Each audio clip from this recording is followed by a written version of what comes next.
job so I could do mine. That's the same thing I wanted to build with Champ Roofing, a group you can just trust to handle it. Roof damage, siding, gutters, inspections, and repairs, we cover it all. Headquartered in Lincoln, but serving the whole state. Champ Roofing is your choice for premium roofing, siding, and gutters. Visit champ-roofing.com or call 402-858-7449. Nebraska State Veterans Homes are here to serve veterans, their spouses, surviving spouses, and Gold Star parents. Join your fellow veterans and their families at one of our homes in Bellevue, Kearney, Norfolk, or Scottsbluff. With a sliding scale to determine your financial contribution, an excellent clinical team, and plenty of fun activities, our homes are the perfect retirement choice. Learn more at veterans.nebraska.gov/homes. Sponsored by the Nebraska Department of Veterans Affairs, aired with the Nebraska Broadcasters Association and this station. Live from the heart of Lincoln, America, welcome to Ticket Weeknights on 93.7 The Ticket and theticketfm.com.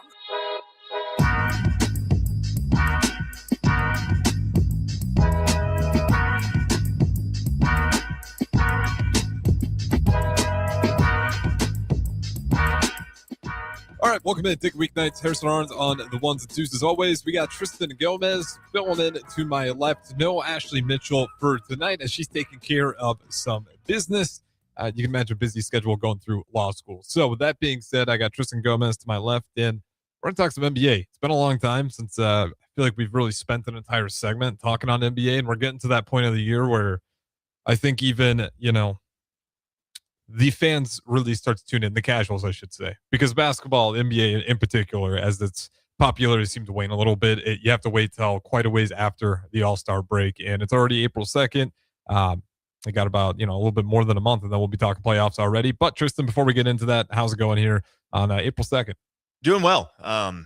It's been good. Life has been just a blessing. We've got Husker baseball, Husker softball that have been unbelievable. Wrapped up the spring game. It's a lot of happening going on in Huskerland. And then, as an NBA fan, it's nice that, this is the point where I feel like I really start to tune in. I'll tune into a few games every so often. And then when it gets to this point, you really just lock in on, all right, who's dominating? Who do I think? And then the MVP race, as always.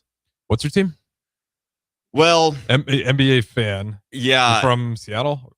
Or no, that's just where you went? No, from Omaha. I'm from Omaha. And so okay. I never really had like a huge team growing up. And then I'll be honest, I went to Cal State Fullerton, and all of my friends there were Lakers fans, and so I kind of rooted for the Lakers. Yeah. That's why I don't remember. I chose to forget. Exactly, and so I was kind of like a Lakers fan because I'd gone to a few games with some of my friends. I was like, all right, like this is sweet. Like it's the Lakers. It is the Lake Show. And then when I transferred to Portland, I went to plenty of Blazers games, and so that was the Blazers are probably the team that I like really lock in for the most, which is just kind of crushing because did you get there with peak Dame probably too? When yeah, you were so it was Dame's last year was my junior year, I believe.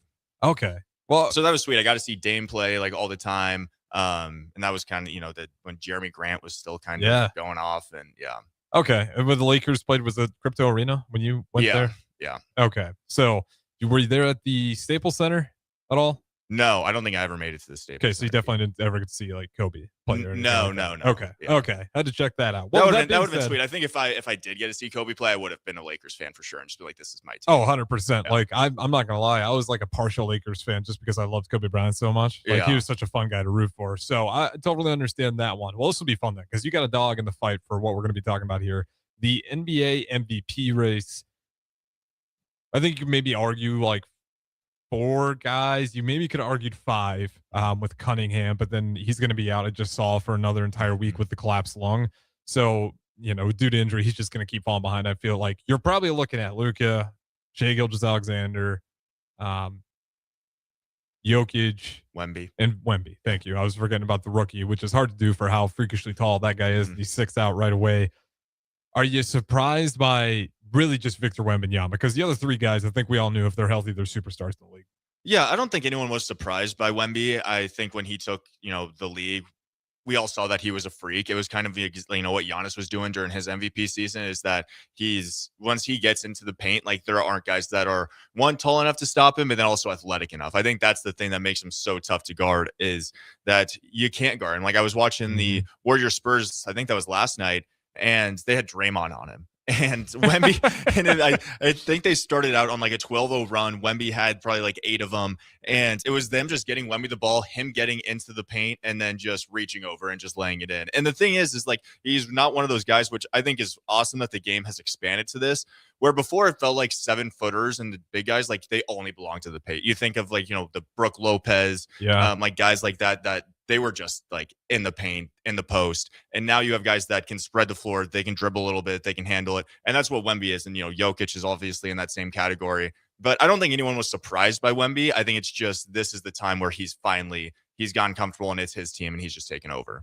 Yeah, and he looks really good. It's crazy. You go from like Zach Randolph being like, that's what an NBA center looks like. Glenn Big Baby Davis. And we were like, that's a center. Yeah. And now we're all the way here with like Victor Wembanyama. And, you look at the MVP race, there is an argument to be made. Like the center is back in a way more than ever before. Like once again, the center feels like it might be the most important position on that team. Where if you're Victor Wembanyama, you see it with him, like for Jokic, because he's just like such an extreme kind of anomaly in what he's able to do. Now it's very rare to find those centers, but it feels like when you can find those bigs who are going to be able to stretch the court at the same time and also just have that elite size, that looks like kind of a new era of the NBA. Everyone's going to be out there looking for, because Kristaps Porzingis was kind of the first one. You could make an argument. I'm trying to think of who was the player who got drafted way back in the day, Ralph Sampson.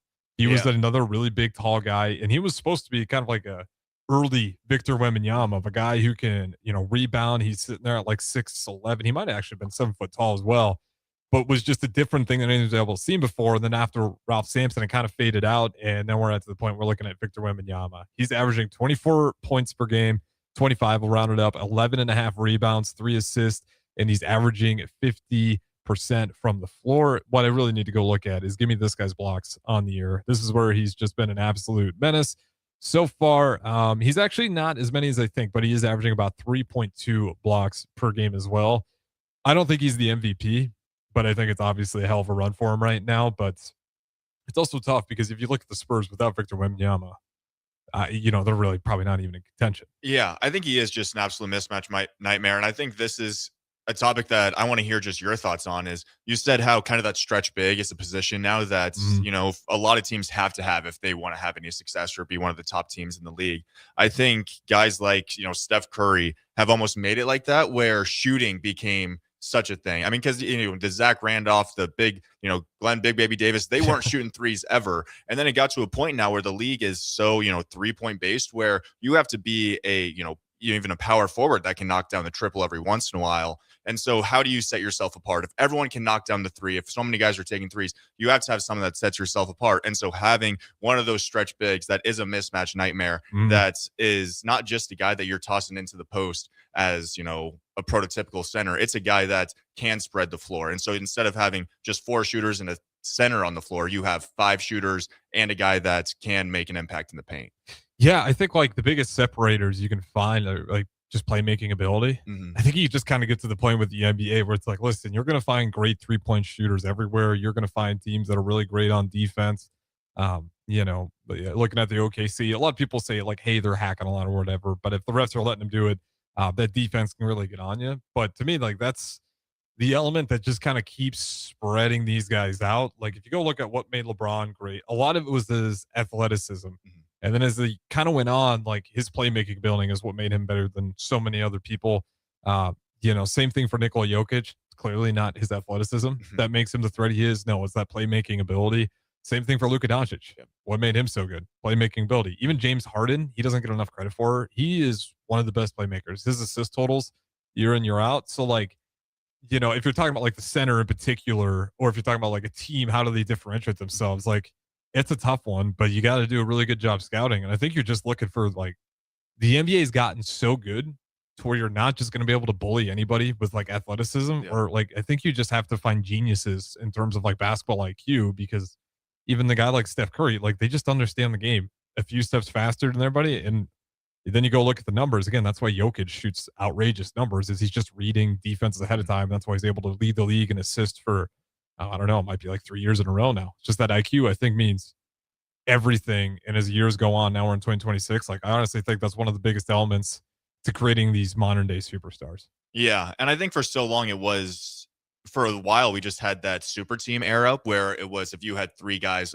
that were all stars on a team, you were going to be the best team in the league.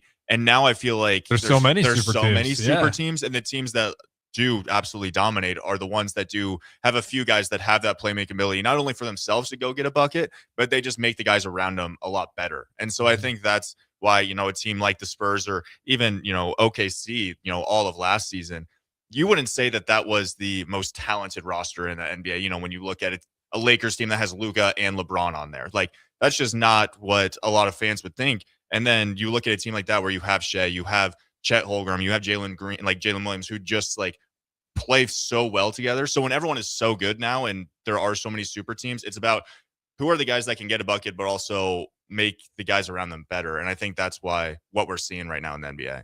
Oh, 100%. Like it's funny. You even go look at the team like the Kings, and I was keeping an eye on these guys because they took 2 of my Bulls. But it's like, oh man, they got DeMar DeRozan, Zach LaVine, and it's like at one point they had De'Aaron Fox with them as well. But you're kind of looking at that coalition of dudes, and you're like, okay, that's a pretty good roster. Do I think they're going to go win an NBA championship? No, probably not. Let's go see how they're doing on the year. 20-57.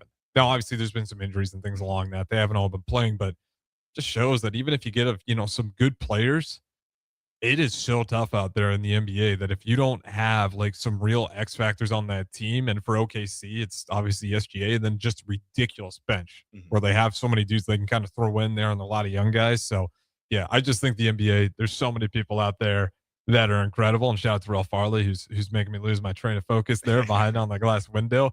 But the NBA's just gotten so good that if you're going to go win an MVP, unless you are a freak athlete, like even SGA doesn't get enough credit about that. He's smart, he doesn't draw all those fouls, and some people call it baiting, but hey, if he gets you to leave your feet and you fall into him, he's smart enough. He's going to be able to kind of read what you're trying to do.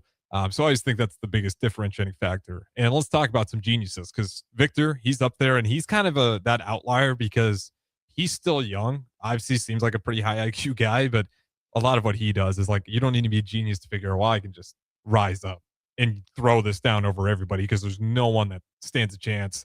Kind of same thing with Giannis where, set up the wall and let's hope he's not able to get through us. He can still grow into that. But the 3 guys here, and that's why I use that IQ, you got Nikola Jokic, Shai Gilgeous-Alexander, Luka Doncic. I think those are probably your 1, 2, and 3. You can pick any order you want. MVP favorites. Give me number 3 and then 2 and then 1 with those names. I think Luka, just as a fan, might be like my favorite. I loved watching him when he was on the Mavs, and then especially when he got into the Lakers, I think it was cool watching him play with LeBron and just like how they mixed and matched back and forth. But I would have to go Luka at 3.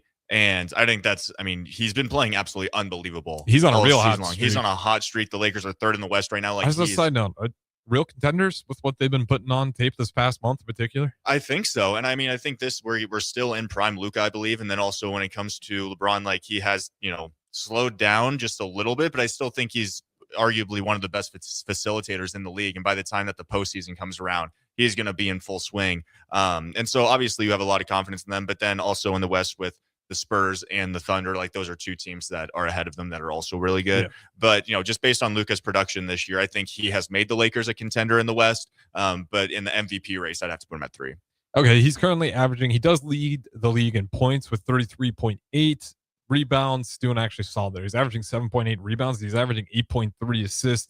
He is shooting it at 47% on the year. Let me check out what his 3-point shooting number is. That is the one I want to look at. His 3-point percentage this year so far, man, he's shooting the ball really well too. He's sitting at about 37% from 3. And, when you look at 37, that's a tough 37. He's not taking the most orthodox shots at times.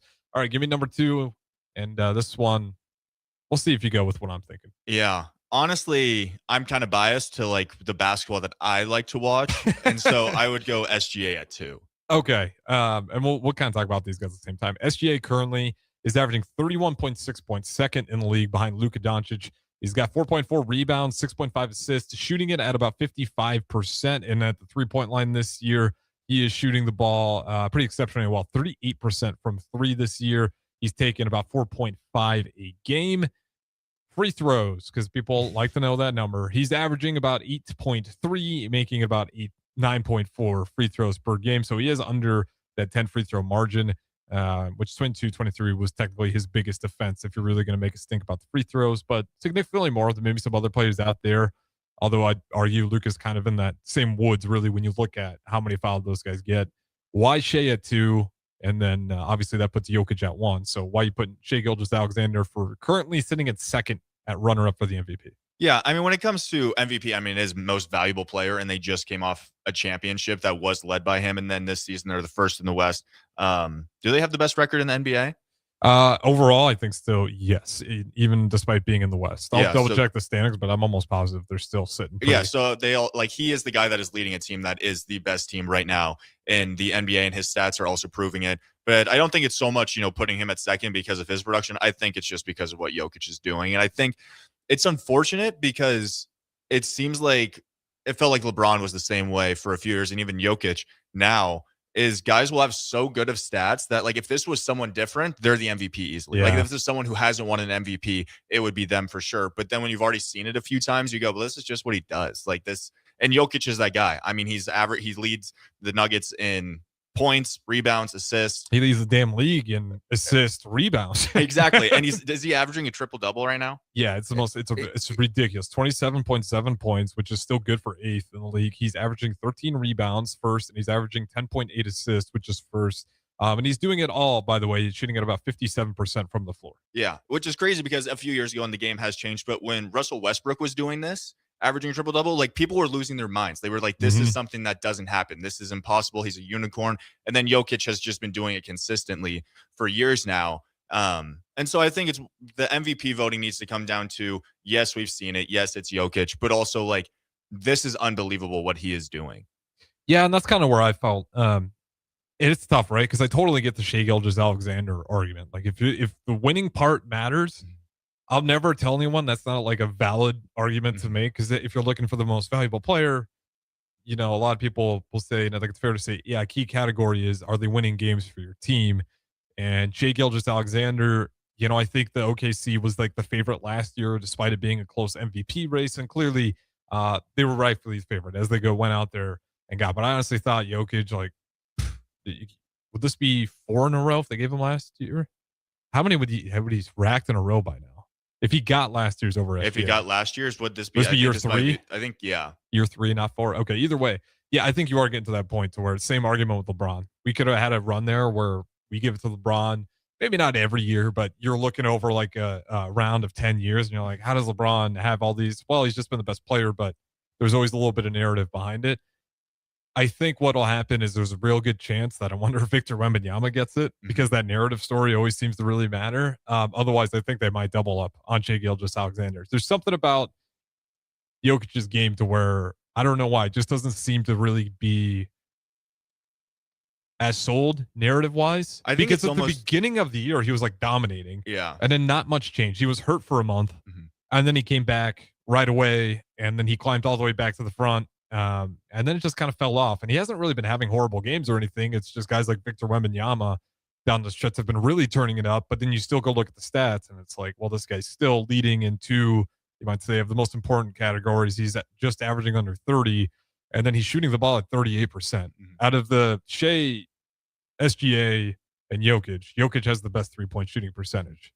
Now, maybe taking easier shots, not off the dribble as much as guys like Luka and SGA, but all that to say, like, that's just an unreal season he's putting together. Yeah. And I think it's just because it seems it's almost just easy. Like, it's just quiet. Like, it's Jokic. It's not flashy. It's not flashy. Like, it's not basketball that you watch and you're like, oh my gosh. Like, I think of Ja Morant when he first got into the league and some of the layups that he was making and just some of the dunks and like that, like, kind of just wow factor where you're watching, you're like, oh my gosh. Like, when you're watching Jokic, you're just like, he's moving really slow, and he got into the lane and made a hook shot and it was easy. And then guy was, standing 5 feet off of him. He'll pull up for the 3 right there, and then he'll knock it down. Like, it's nothing that is just really flashy. And I think that's maybe what it is when you watch SGA, he will make some crazy layups or make some crazy shots. And same thing with Luka. And so I think that's maybe why just people, they don't focus so much on it, because they're just like, hey, he scored 27, but it wasn't that cool.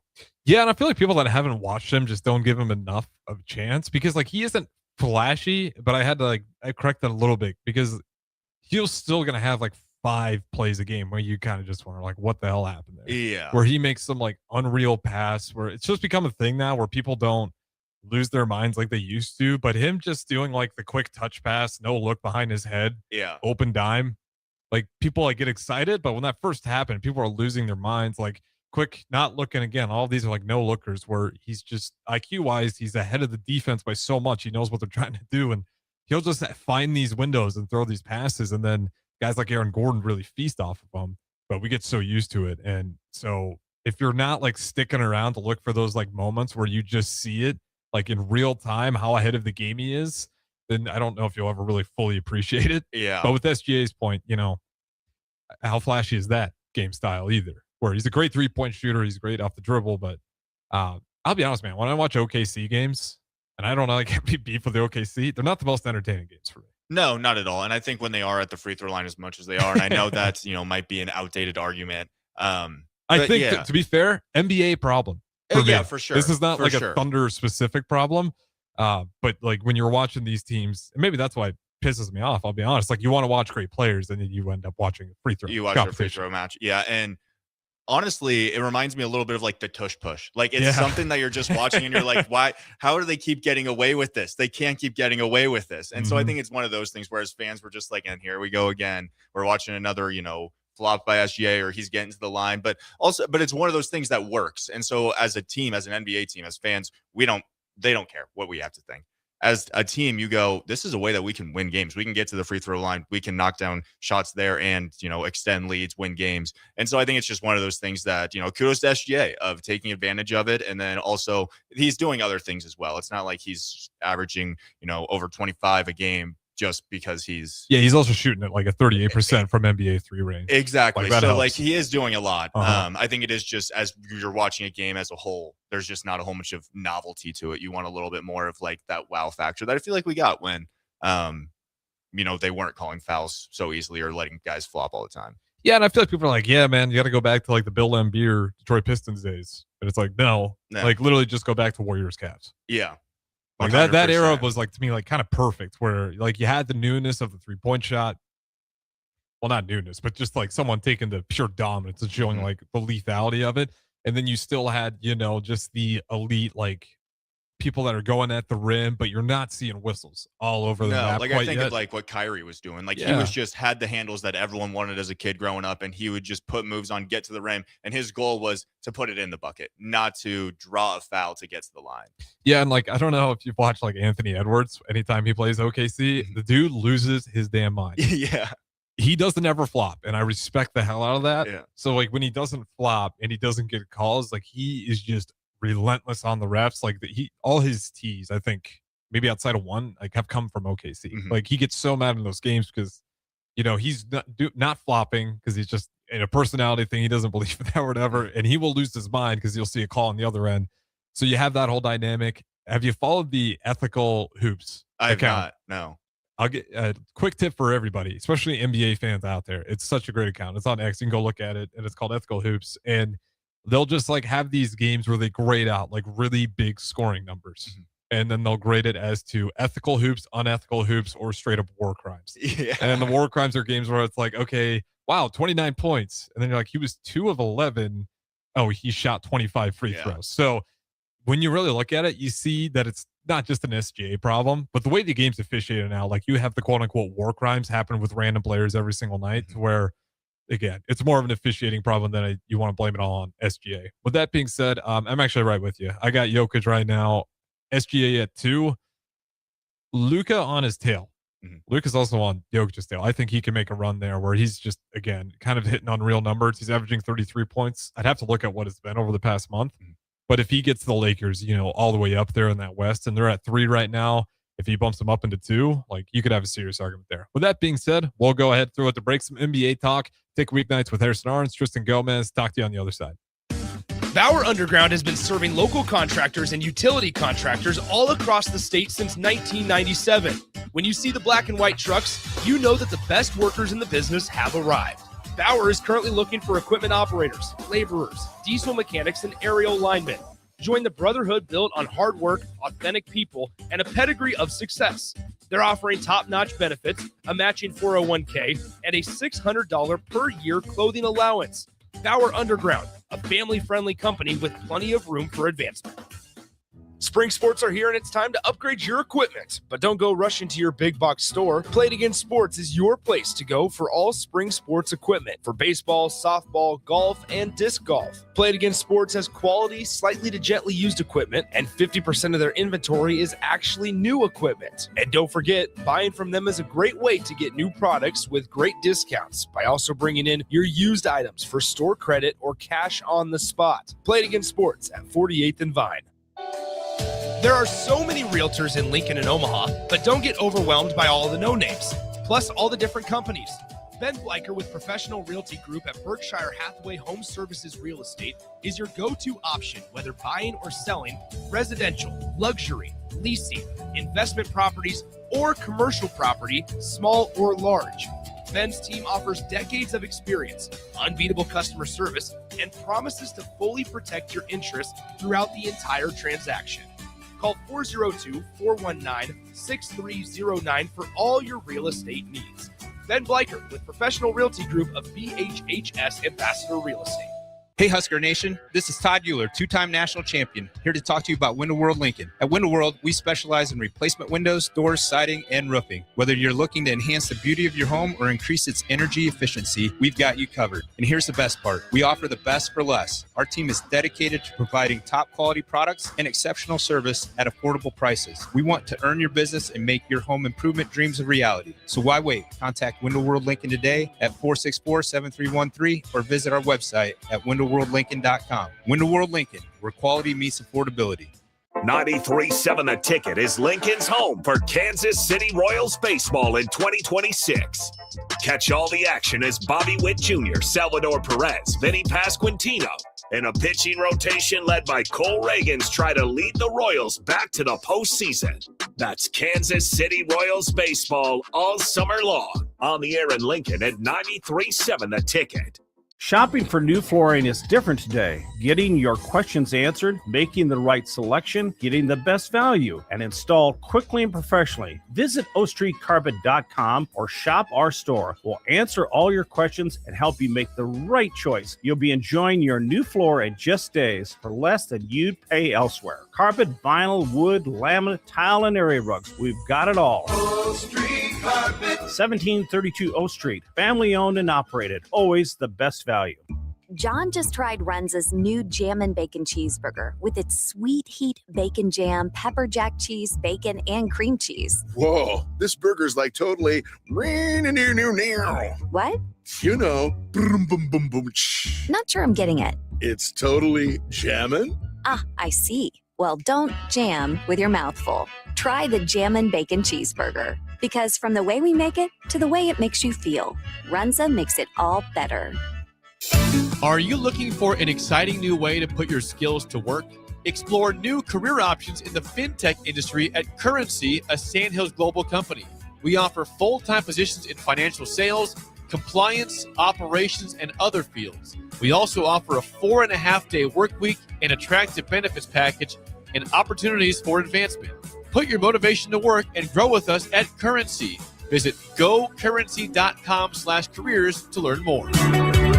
MWR, a local company of Lincoln, is proud to announce they are able to offer their own post-frame building packages in metal to anyone desiring a building, whether you're a contractor or a DIYer. They can install your building as always, and they offer multiple different rib profiles and loads of color options, including the wood grain metal at great competitive prices. You can inquire at mwrbuildingandfence.com or just draw your desired building and submit it in their contact us page, and they'll get back to you. Call MWR today at 402-540-8966. If you're seeking a career with a growing company, Gaina Trucking and Excavating is hiring and looking for additions to their team.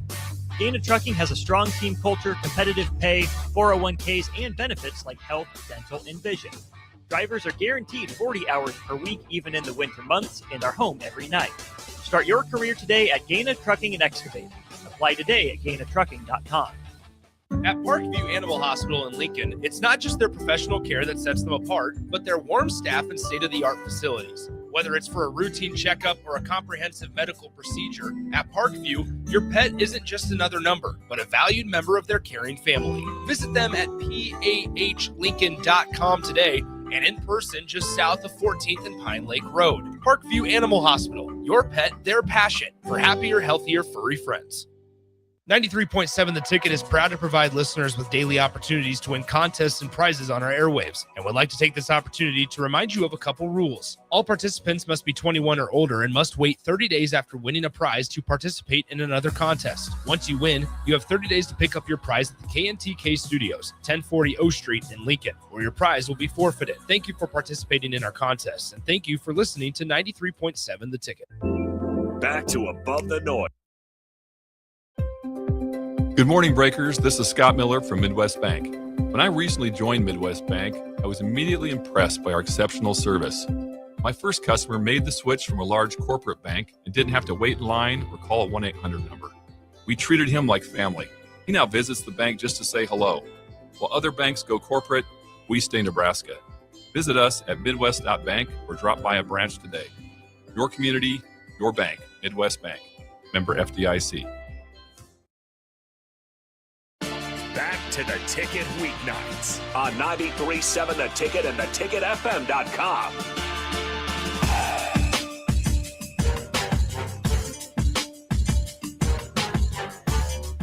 All right, welcome back in. Harrison Arns on the ones and twos. We got Tristan Gomes hanging out for another 30 minutes before we kick things over to a pre-recording with Arden's Angle. Arden Lockheim, Nebraska golfer. She had a great episode. She went solo on this one. It is a pre-recording, but it is the first time it being aired, and she actually recorded it earlier today, so it'll all be recent activities and everything that's going on with Arden's Angle and kind of her outlook on sports. I know she always picks some Husker MVPs of the week and all that good stuff, as well as talk about, obviously, the golf program out there. We kind of wrapped up on the NBA MVP discussion. Let's dive a little bit more into just the NBA championship discussion. I ask this question every year. Give me a number, how many real contenders are there this year on the NBA? And you don't have to have a specific number from the West or East. Just give me a number of teams that you think have a legitimate shot to go hoist the NBA championship trophy. I would say maybe 5. Okay, see if I can guess them. The Boston Celtics, the Lakers, the Thunder, Nuggets, Timberwolves. Did I say Spurs? Did you say Spurs? Spurs is one of them. Okay. Pistons with Cunningham? Yeah. Okay. Yeah. I don't think the Pistons will. I think they're an unbelievable team. It's just one of those teams I think back to like the Timberwolves a few years ago when they were a younger, great team that was led by Ant. I think it's one of those teams where they have guys, they have a good support system, but it does seem like their success really is going to rely on Cade Cunningham down the stretch. And I think there are other teams like the Thunder, like the Spurs, like the Lakers that are probably a little bit more put together. And then Jason Tatum coming back. I think the Celtics are a team that just have a winning culture. And so those are kind of the teams that I think when they get into the postseason, they're not just relying on one guy to go off. You having the Lakers in there and not the Nuggets is crazy. Yeah. I mean, I think that's the thing too, is you forget about Jamal Murray in the playoffs and that he easily could become the best player in the league, like nothing. They haunt you guys. You guys are 0-8. I know. Yeah. It's funny too, because the past few years, watching the Lakers, I was like, they got the Nuggets this time. Like it's going to be a tougher series, but like Lakers in 7. And then it's Nuggets in 4. So, yeah. And that's the thing too, is another reason why I think Jokic deserves the MVP is when it does get to the postseason. Like I feel like he is the best player on the court at all times, no matter who. No matter who they are playing against, I think Jokic is the best player on the floor. Well, I always wonder, I say this all the time, like if you put Jokic on any other team, I think that team's pretty great. 100%. Like, are they going to be elite? Maybe not to the level. Like they've done a good job putting pieces around, and you credit the Nuggets for how they've operated. I still don't really understand the firing of the coach Malone that really elevated his game, but hasn't hurt him too much. Like this year, they're doing all right. But, with a guy like him. How do you fire a coach when you're a playoff team? I don't know. I can't. And you just come off a championship and you go, it doesn't look like we're on pace for another championship. You're out of here. Really like Jokic with the clipboard, I guess. Yeah. Like I don't know. Again, I've never fully understood that. When stuff like that happens, I'm like, okay, who'd you piss off? Yeah. In upper management that day to where, or was it Jokic and him have an issue or something like that? I doubt Jokic. I wouldn't. He think seems so. like the most non-confrontational guy. Like unless you give him a reason, like he does have that one. It might have been Crawford. Yeah. There was one moment where he got like a dirty kind of hit, and he just goes straight sprint into the guy's back as he's jogging down the court, and like says what, Yeah. kind of stands on business there for a little bit. So he doesn't seem like a confrontational guy unless you make it something confrontational. With that being said, though, I kind of lost my train of thought. Who do you got as the contenders in the NBA right now? Okay, yeah, that's where we're at. Contenders with the Nuggets. Why I like them is he definitely steps up his game. And what I was saying is, like, you can put him on a bunch of different teams, and I think he makes those teams significantly better, more so than if you put SGA on a bunch of different teams. Yeah. Like, I think SGA is great, but a lot of what he does is elevated by the great team around him. I mean, they have a bunch of really good players, young players, a ton of great defense around him that kind of helps propel him. Now, I think they're both going to clearly elevate players, but at Jokic, I just really get a feel that, Aaron Gordon is not having the type of career that he's all of a sudden having if it's not for a guy like Jokic. And I feel like I could find a lot of players that fit that mold to where their numbers go up. And you see it when Jokic is on the court. Those guys are dramatically more efficient. When he's off the court, it's a completely different conversation, especially a guy, when he was Michael Porter Jr., where it just was completely two different players. Contenders for me, not too much different. I'm going to take the Pistons out. They've been really good, and I might regret this, but I'm leaning on not enough experience might be the reason why. But I'm going to go Boston Celtics. I was sold on the Cleveland Cavaliers at the beginning of the year, not so much anymore. I'm like combing through the East. Like, do I believe in the Knicks? It really just feels like the Boston Celtics and maybe the Pistons, which is just crazy. It feels like all Western teams. So OKC, I think San Antonio is legit. I'm sorry, Los Angeles Lakers.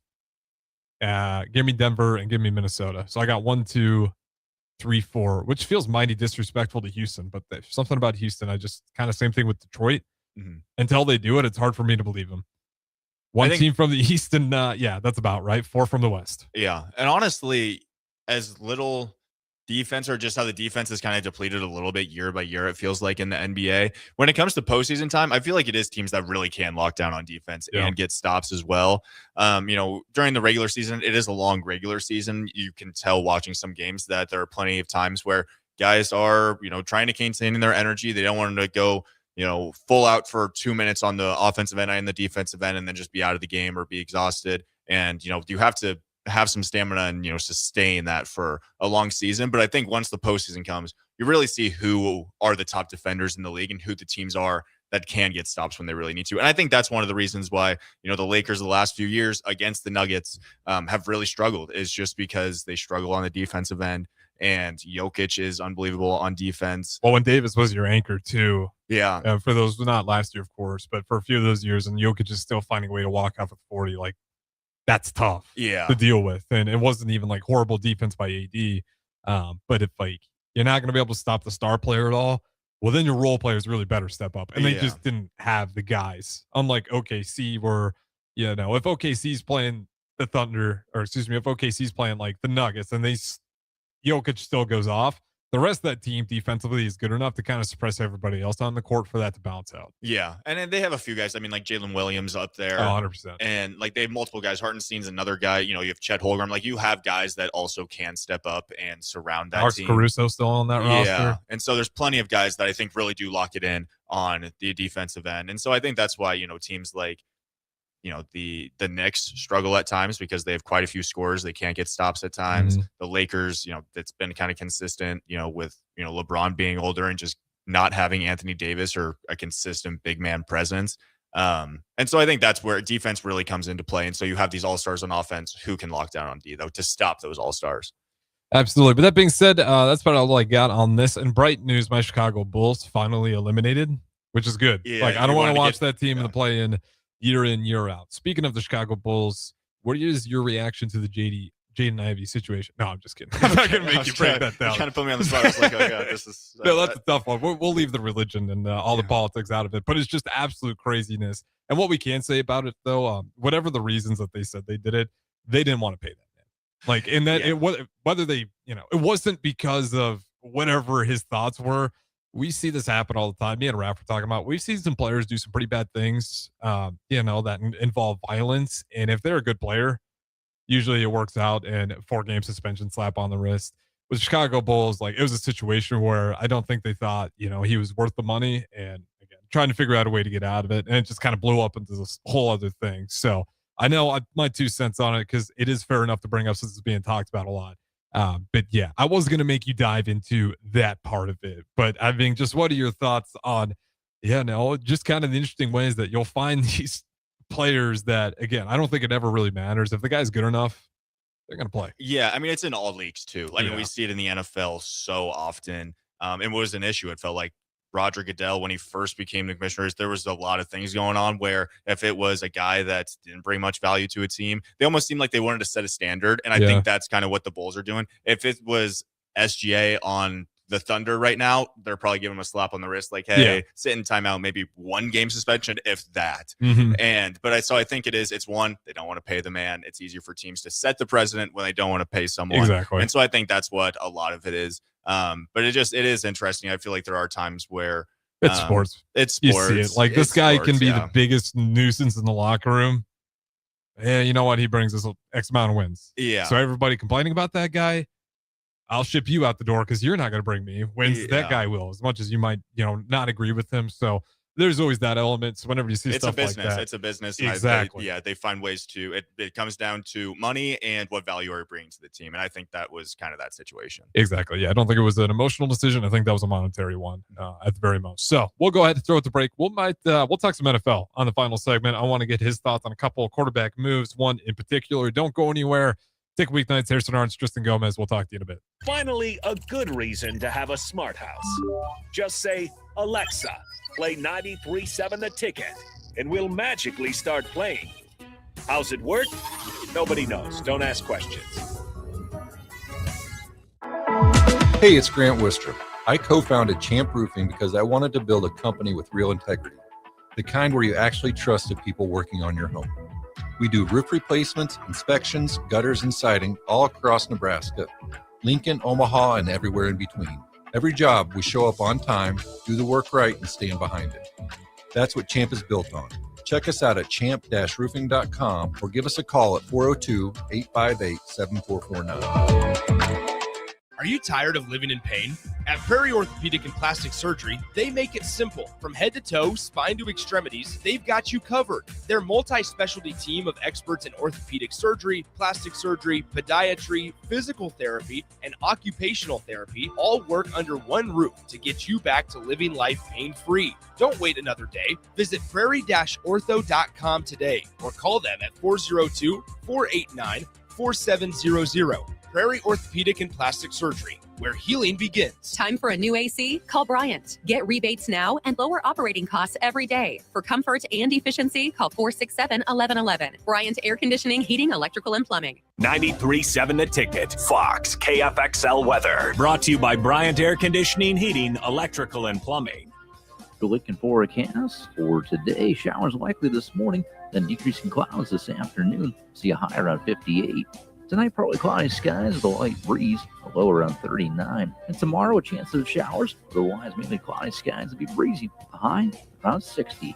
I'm meteorologist Kyle Fletcher for 93.7 The Ticket and theticketfm.com. Shopping for new flooring is different today. Getting your questions answered, making the right selection, getting the best value, and installed quickly and professionally. Visit ostreetcarpet.com or shop our store. We'll answer all your questions and help you make the right choice. You'll be enjoying your new floor in just days for less than you'd pay elsewhere. Carpet, vinyl, wood, laminate, tile, and area rugs. We've got it all. O Street Carpet. 1732 O Street. Family owned and operated. Always the best value. Hey, Husker Nation. This is Todd Euler, two-time national champion, here to talk to you about Window World Lincoln. At Window World, we specialize in replacement windows, doors, siding, and roofing. Whether you're looking to enhance the beauty of your home or increase its energy efficiency, we've got you covered. And here's the best part. We offer the best for less. Our team is dedicated to providing top-quality products and exceptional service at affordable prices. We want to earn your business and make your home improvement dreams a reality. So why wait? Contact Window World Lincoln today at 464-7313 or visit our website at windowworldlincoln.com. Window World Lincoln, where quality meets affordability. There are so many realtors in Lincoln and Omaha, but don't get overwhelmed by all the no-names, plus all the different companies. Ben Bleicher with Professional Realty Group at Berkshire Hathaway Home Services Real Estate is your go-to option, whether buying or selling residential, luxury, leasing, investment properties, or commercial property, small or large. Ben's team offers decades of experience, unbeatable customer service, and promises to fully protect your interests throughout the entire transaction. Call 402-419-6309 for all your real estate needs. Ben Bleicher with Professional Realty Group of BHHS Ambassador Real Estate. Where there's smoke, there's flavor, and there's plenty of it at the Smokehouse at Super Savor and Russ's Market. Award-winning old world recipes made in Lincoln since 1984 with many flavors of smoked sausage and brats to choose from. The Smokehouse has something special for every season: brats and sausages for the grill, beef sticks and beef jerky for snacking, and smoked salmon, smoked turkey, or smoked hams for your holiday feast. Stop by the Smokehouse at Super Savor and Russ's Market today to fulfill your search for real flavor.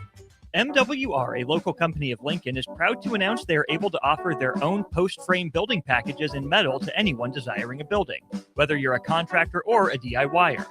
They can install your building as always, and they offer multiple different rib profiles and loads of color options, including the wood grain metal at great competitive prices.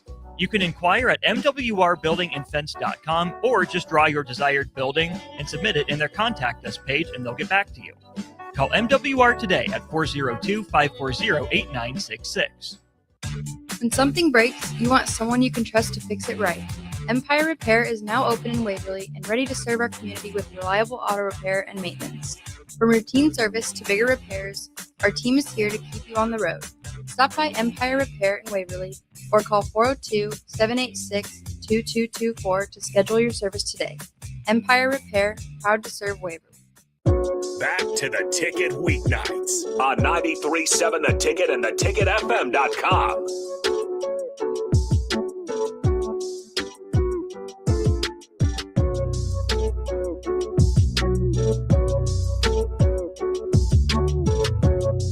All right, welcome back in. Wrapping things up. Talked a lot of NBA, pro sports. Let's talk some NFL and continue on with some pro sports. I'm sure it's been talked about plenty already, but I haven't gotten your thoughts on it.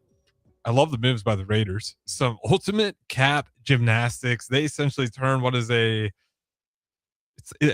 wording, I got to be careful here. It is on paper, on the books, it is like a 5-year deal. In reality, it's a 1-year deal for $20 million, which, by the way, 10 million of it's a Raiders bonus that they just slap it on. And then it's like 1.7. And then the Falcons actually have to pay for about 9 million of that 20 million. Oh. It just works out great. They basically got a veteran quarterback on like the cheapest possible contract at all. And then there's 2 years of club options where they can make a decision. And then there's like another 2 years void period where they can decide to just go ahead and void it and take on some dead money. But your thoughts on it? It kind of puts them in an interesting situation because go get a draft pick maybe. Well, that's Mendoza. And now you also have a veteran in Kirk Cousins. Yeah, I mean, I think it's a great play by the Raiders. And with this standpoint, do you take Fernando Mendoza and then you have a very respected veteran and a guy that I think has an unbelievable just football IQ and let him kind of help out? And one thing I do want to touch on just when it comes to NFL quarterbacks, I think there are so many times where young quarterbacks, rookie quarterbacks are kind of just thrown into the fire. The Raiders, for example, they're up there in the draft because they were bad. And adding a guy that is fresh out of college isn't all of a sudden just going to make you a great team. And if anything, that guy's going to struggle. You know, we saw it with the Titans last year with Cam Ward. We saw it with the Panthers with Bryce Young. Like multiple quarterbacks that are, you know, the number one overall pick, they get put on teams and they really struggle. Why? Because the team just wasn't good to begin with. Mm-hmm. And so I think this gives you an opportunity where, you know, most likely just to be in the NFL, if they draft Mendoza, he's probably going to start. But I wouldn't mind if they, you know, have Kirk Cousins and he, you know, takes a little bit of the load maybe early and lets Fernando Mendoza get into a little bit of a rhythm or ease his way in rather than just throwing him in there. Because we've seen so many quarterbacks. I was worried about Caleb Williams, for example, after his first few games. And you just go, oh, gosh, like they just threw him into the Bears fire. Are going to do it to another guy. Exactly. And they kind of did. And then they corrected it by getting rid of Nagy. But at the same time, that was also like the pattern we always do. Yeah. Like bringing a quarterback when we're not ready for it. And then while we're in the middle of trying to develop him, we're firing all the mentors he has and just throwing. I mean, that's like getting a new teacher every 3 weeks, like in the class of a school year. And it's like, how the hell am I supposed to get a passing grade in this when I'm getting new ways to kind of experience it? You see the same thing with the Jets. I was like looking at it out of curiosity, like just seeing all the names, like going all the way back to 2010. We can go to the Mark Sanchez era. Like you went from Mark Sanchez to Greg McElroy had a game in there. They had Geno Smith for a couple of years, and Michael Vick was actually backup. Ryan Fitzpatrick, Bryce Petty, Geno Smith, Josh McCown, Sam Darnold, Joe Flacco, Zach Wilson, Mike White, Joe Flacco again. Tim Boyle is actually Aaron Rodgers, of course, and the unfortunate one. And then this last year it was Justin Fields, Tyrod Taylor again, Brady Cook. Yeah, it's not the quarterback. I think that's an organization problem. And if you're just always going to walk these guys into poor situations, it's never going to work. So to everything you just said, that's why I'm with you. I love the Raiders probably still drafting Mendoza. And then you got a guy like Kirk Cousins who's just going to be that reliable kind of leadership while you kind of ride the ship, because I don't think that team's going to necessarily be great still anytime soon. Yeah, and you just mentioned Sam Darnold. I totally forgot about his time on the Jets, of just how poorly that went. He was seeing ghosts out there. Oh, 100%. And then he goes, has a few stops. He's a backup. He goes to Carolina. He's a backup. And then he gets an opportunity in Minnesota, and then he just goes and wins the Super Bowl in Seattle. Like, there are so many quarterbacks that they just need to be put in a good position, and you can't expect these young guys to show up and just change the organization like that. You have to have guys in the organization that can help them. And so I think bringing Kirk Cousins in, I don't think it's going to, solve the Raiders, whole organization problem, but I think having a veteran and, a guy that is a good veteran and just a good guy in that same room as Fernando Mendoza sets him up for a lot more success. Yeah, it's crazy. And I think it's the way that why you saw, it's funny, Kirk Cousins has been used in a few ways. He was with the Falcons for almost felt like this exact situation with Michael Penix Jr. And now obviously over here with the Raiders, where again, feels like the same situation. Making a hell of a lot of money. Only one playoff win in his entire career. Yeah. I think it's only one. Yeah. Which is crazy for a guy that you'll look at the amount of money he's made at the end of his career and think like he's an all-time playoff number. He has great individual seasons, but the playoff wins didn't quite rack up for him. But sometimes it just takes one stop too for a quarterback. Like before it just ruins their career. Like Baker Mayfield is the best example. He went from the Browns, hero, and the Browns being a bad organization. Yeah. Move on. But him at the Panthers almost tanked everything. Yeah. And then went to Rams for an overnight flight and then study this. I think he had just under 24 hours to study a playbook, balls out, works out for him. Okay, now he's like a franchise quarterback for the Tampa Bay Buccaneers. Yeah. And for organizations, I think that it just goes to show more and more is the quarterbacks aren't the problem. Like there are so many organizations where the quarterback's not the problem. It's an organization. You have to find ways within an organization, whether you don't have all the talent around them, but just have good mentors, have good people that instill confidence into these guys. And I think Kirk Cousins will do that. Was that the line you had when you were playing quarterback in high school? What?